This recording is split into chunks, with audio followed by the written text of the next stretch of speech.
Christmas Eve, the big day.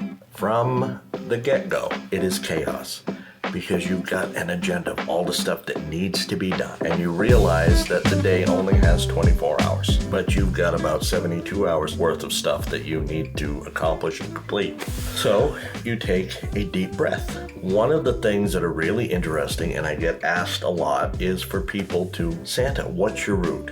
How do you do this?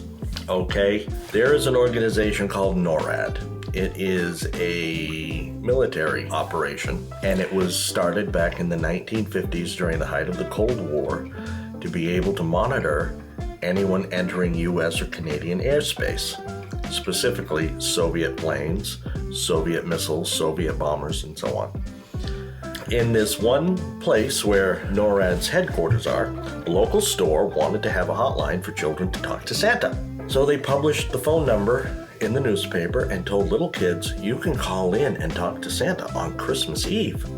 So of course, little kids throughout the whole area excitedly called up this number, only to discover that the newspaper misprinted it.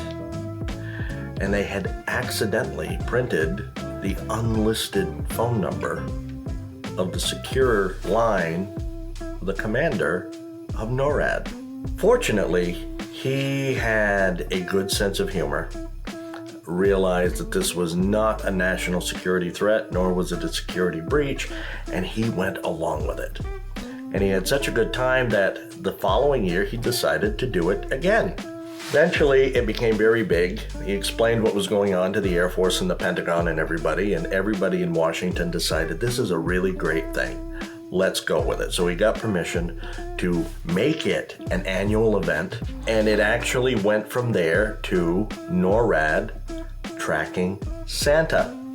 And so from the moment I leave the North Pole till the moment I return, NORAD follows every step with little pinpoints where I check in.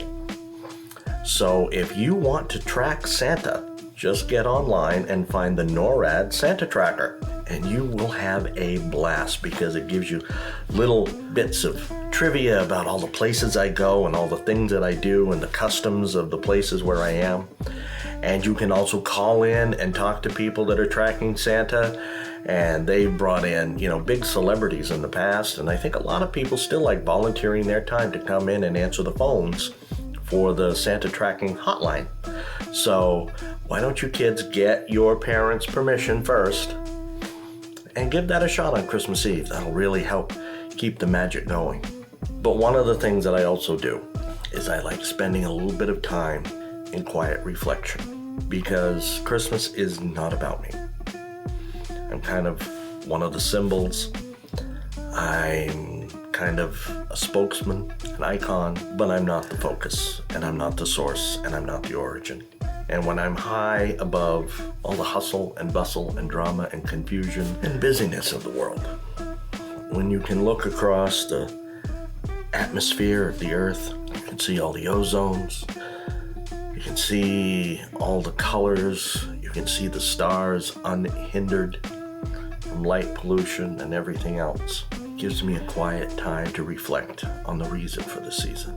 So I hope that everybody, in the midst of all your last-minute shopping, wrapping, buying, baking, cooking, planning, decorating, visiting, caroling, whatevering you're doing, you find a place for a quiet moment. And remember the reason for the season.